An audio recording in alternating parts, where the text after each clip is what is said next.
এজন অন্ধভক্তৰ বন্ধ হৈ থকা চকুটো অলপ মেল খালে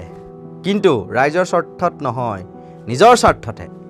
তেজপুৰৰ পৰা গুৱাহাটীলৈ আহোঁতে টুলকৰ দি হেনো বপুৰাৰ তলি উদং ৭২ সেইকাৰণে অলপ চকু মেল খাই বিজেপিক গালিও পাৰিলে আৰু টোল টেক্স ফ্ৰী কৰিলেহে দলৰ হৈ কাম কৰিম বুলি আটাহু পাৰিলে মই আজিৰ পৰা টোল টেক্স নিদিওঁ কাৰণ ইমান কষ্ট কৰি যদি পাৰ্টিৰ কামত আহিবলগীয়া হয় মোৰ টোল টেক্স ফ্ৰী কৰিব লাগিব আৰু যদি নহয় তেতিয়াহ'লে মোক পাৰ্টিৰ পৰা উলিয়াই দিয়ক মই পাৰ্টিত নাথাকোঁ যিয়েই নহওক 100 তলুৱা চেলেকা অন্ধভক্তৰ বিপৰীতে যে প্ৰতিবাদ কৰিব শিকিছে সেয়াই যথেষ্ট চেলুট এটাই দিওঁ নেকি হে নিদিওঁ নিজৰ স্বাৰ্থতে মাতিছে এসময়ত অন্ধভক্তৰ যুক্তি কি আছিল জানেনে ৰাস্তা ঘাট নিৰ্মাণ কৰিছে বিজেপিয়ে বা মেৰামতি কৰি দিছে যিহেতু টুল কৰ দিবই লাগিব লাখ টকাৰ গাড়ী কিনি চলাব পাৰে আৰু টোল টেক্স দিব নোৱাৰে কিন্তু সাধাৰণ জনতাৰ লেখিয়াকৈ এতিয়া টুল কৰ দিওঁতে পেপা কাঢ়ি গৈছে একাংশ বিজেপিৰ অন্ধভক্তই অৱশ্যে এইগৰাকী ৰাকেশ দাসে কোৱা অনুসৰি মন্ত্ৰী বিধায়কৰ নিচিনাকৈ ৰাজ্যিক বিজেপিৰ কেন্দ্ৰীয় সমিতিৰ নেতাৰো টোল টেক্স ৰেহাই যুৱ মৰ্চা কোনো মৰ্চাৰ এলাও নাই কেৱল মূল সমিতিৰ কাৰ্যকৰ্তাৰ এলাও আছে এনেকুৱা ধৰণৰ কথাখিনি ক'লে ইলেকশ্যন কেনেকৈ জিকে আপোনালোকে জানে নেকি কেৱল মূল সমিতিৰ মানুহখিনিয়ে কাম কৰিলে ইলেকশ্যন জিকা নহয় মৰ্চাই দিনে নিশাই কাম কৰি আছে আৰু আজি যিটো উত্তৰ শুনিলো মই যে মূল সমিতিৰ মানুহখিনিৰ আৰু হয়ও হয় ডাঙৰ ডাঙৰ যিখিনি ইনোভা যায় যিখিনি ডাঙৰ ডাঙৰ স্কৰপিঅ যায় এইখিনি মোৰতো ইমান ডাঙৰ গাড়ী নাই নহয় মই আমি সৰু গাড়ী লৈ পেলাই আপ ডাউন কৰিম আৰু পকেটত সদায় ইমান পইচা নাথাকে নহয়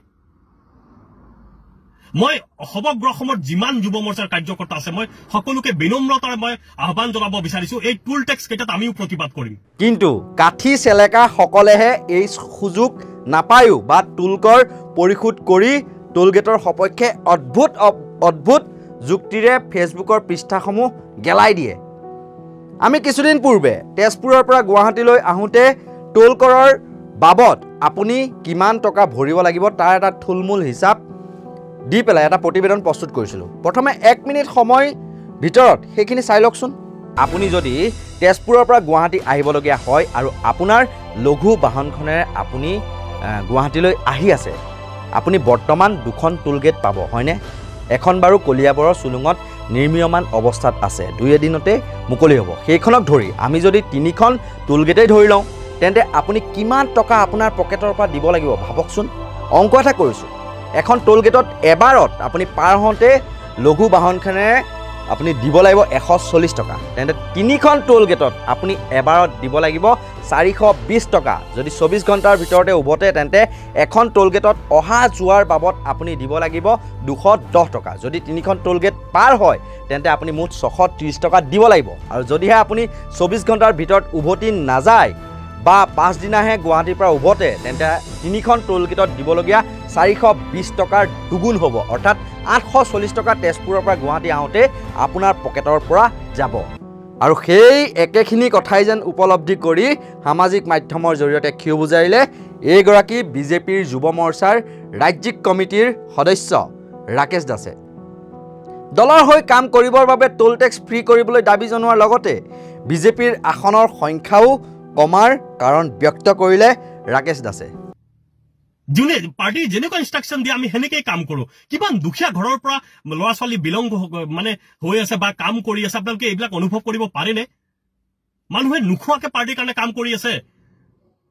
আপোনালোকে কেৱল ইলেকশ্যন জিকাৰ পিছত বাহ লয় কিন্তু বুথৰ কাৰ্যকৰ্তাই যে মানে তেখেতসকলে কিমান কষ্ট দিনে নিশাই বুথত কৰিবলগীয়া হৈছে মৰ্চাৰ মানুহখিনি কৰিবলগীয়া আছে যিকোনো মৰ্চা মই আপোনালোকক বিনম্ৰতাৰে অনুৰোধ কৰিব বিচাৰিছো আপোনালোকে যদি বেয়া পায় মোক পাৰ্টিৰ পৰা উলিয়াই দিয়ক মোৰ ক'বলগীয়া একো নাই কিন্তু মানে কি মই সকলো কাৰ্যকৰ্তাৰ কাৰণে মই কৈছো কাৰণ মোৰ যেনেকুৱা কষ্ট হৈছে মই ভাবো সকলো কাৰ্যকৰ্তাৰে কষ্ট হৈ আছে আৰু কাৰ্যকৰ্তাই যদি আমাৰ নিজৰ মাজতে সন্মান নাপায় তেতিয়াহ'লে কেনেকৈ থাকিব কাৰ্যকৰ্তা এতিয়াৰ পৰা মই কৈছো সমগ্ৰ যুৱ মৰ্চাৰ কাৰ্যকৰ্তাই প্ৰতিবাদ কৰিব লাগে যেতিয়ালৈকে আমি ধৈৰ্য ধৰি আছো ধৈৰ্য ধৰি থাকিলে এনেকৈ নহ'ব আৰু সেইবিলাক আমি ধৈৰ্য ধৰি আজি সেই বিশেষকৈ সৰ্বভাৰতত আজি চিট কমি যোৱাৰ মূল ৰিজন হ'ল এইবিলাক কাৰণ এজনে এজনক আমি কাৰ্যকৰ্তাখিনিক আমি গুৰুত্ব নিদিওঁ কাৰ্যকৰ্তাক যদি আমি গুৰুত্ব নিদিওঁ কাৰ্যকৰ্তা কেনেকৈ থাকিব পাৰ্টিত এই ভিডিঅ'টো নৰ্থ ইষ্ট নাওত পুৱাৰ ভাগত আমি সম্প্ৰচাৰ কৰিছিলোঁ আৰু সেই পোষ্টৰ তলত জনতাৰ কমেণ্ট আছিল এনেধৰণৰ হীৰকজ্যোতি কাকতে লিখিছে কিহৰ ফ্ৰী লাগে rule is same for everyone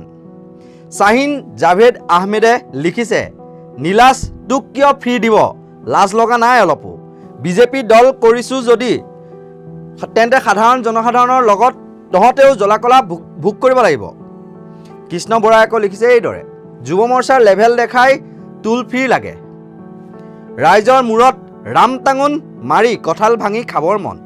তোমালোকৰ গেৰুৱা চৰকাৰ কৈ দিয়া অকল বিজেপিৰ চেলা চামুণ্ডাই নহয় ৰাইজকো টুল ফ্ৰী লাগে প্ৰদীপ বৰগোহাঁয়ে আকৌ লিখি কয় টোল গেট সমৰ্থন কৰিছিলা নহয় সেই হিচাপত তোমালোকে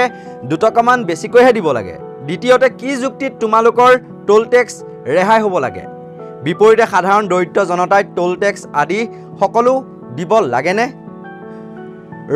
ৰঞ্জন দত্তই লিখিছে নিজে টোল দি গা চেকচেকাইছে ৰাইজৰ মূৰত ৰাম টাঙোন যে পৰি আছে সেই কোপ নিজেই খাই আস্ফালন কৰিলে নহ'ব নহয় আৰু কিহৰ আই কাৰ্ডৰ কথা কৈছে এইজনে পাৰ্টিৰ আই কাৰ্ড কি চৰকাৰী আই কাৰ্ড তেতিয়াহ'লে সাধাৰণ ভোটাৰ ৰাইজকো এখন তেনেকুৱা আই কাৰ্ড বনাই দিয়াৰ আঁচনি এখনৰ ব্যৱস্থা এটা ওপৰৱালাসকলে কৰি দিলে ভাল হ'ব বৰ বেলেগ ভিডিঅ' দিলে এইজনে যুগস্মিতা কলিতাই ৰাকেশ দাসক লৈ লিখিছে আকৌ এইদৰে কেৱল ৰাস্তাত নহয় এতিয়া ছ'চিয়েল মিডিয়াটো অপমানিত হ'ব 1500 টকাত কেনেকৈ হ'ব নিজেই ভাবকচোন শেখ হজৰতে লিখিছে আকৌ এইদৰে আইন সকলোৰে বাবে সমান ভালে কৰিছে আপুনি দলৰ বাবে যিয়ে নকৰক কিয় টোল গেটটো আপোনালোকৰ নহয় চৰকাৰ যদি বদলি যায় তেতিয়া কি টোল গেট লগত লৈ যাব নেকি আপোনালোকৰ কথাৰ হিচাপে কৰ কেৱল সাধাৰণ জনতাৰ বাবেহে নেকি কৰ সকলোৰে বাবে সমান হ'ব লাগে মহাশয় হ'ব গালি বৰষুণ পৰিছে কমেণ্টত আৰু নপঢ়ো দিয়ক কিমান আৰু নিগেটিভ কম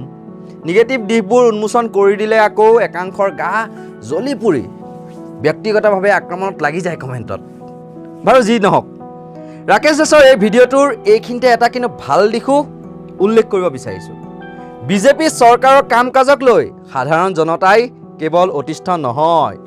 সুযোগ সুবিধা নাপায়ো গেবাৰী খাটি থকা 24 ঘণ্টাই দলৰ হৈ প্ৰচাৰ কৰি থকা অন্ধভক্তও আজিৰ দিনত যে অতিষ্ঠ তাৰেই বহিঃপ্ৰকাশ ঘটিছে ৰাকেশ দাসৰ কথাখিনিত ধেমালি নেকি তেজপুৰৰ পৰা আহিলে 3000 টকাৰ তেল লাগেহে তাৰ উপৰিও টুল কৰ কেনেকৈ পাৰ্টিৰ কাম কৰিবহে বছৰত মন্ত্ৰী বিধায়কৰ পৰা এটাও কাম নাপায় বিচাৰি ভাগৰি যায় হেনো তেওঁলোকে পাৰ্টিৰ কাম কেনেকৈ কৰিব ৰাকেশ দাসে কৈছে শুনি লওক মই টুল গেটত আজি পইচা দিব পাৰা নাই মোৰ মানে পইচা অলপ কমে আছিল সঁচা কথা যিটো পইচা অলপ কম আছিল তেতিয়াহ'লে মই কি কৰোঁ ধৰক মোৰ যি পাৰ্টিৰ আই কাৰ্ডখন আছে শোণিতপুৰ জিলা যুৱ মৰ্চাৰ আৰু ৰাজ্যিক যি এক্সিকিউটিভ সভাত আমাক যি আই কাৰ্ডখন দিয়ে মোৰ গাড়ীত আছিল মই দেখুৱাইছোঁ তাৰপিছত তেখেতসকলে ক'লে লগে লগে যিটো উত্তৰ দিলে যে যুৱ মৰ্চা কোনো মৰ্চাৰ এলাও নাই কেৱল মূল সমিতিৰ কাৰ্যকৰ্তাৰ এলাও আছে এনেকুৱা ধৰণৰ কথাখিনি ক'লে মোৰ এনেকুৱা খং উঠিছে ভাই দিনে নিশাই পাৰ্টিৰ কাৰণে কাম কৰি আছোঁ মৰ্চাই কি কাম নকৰে কি কথা ক'ব আহে আপোনালোকে এই কথাখিনি মই বাৰম্বাৰ মই ৰাজ্যিক সভাপতি মহোদয়কো জনাইছোঁ যে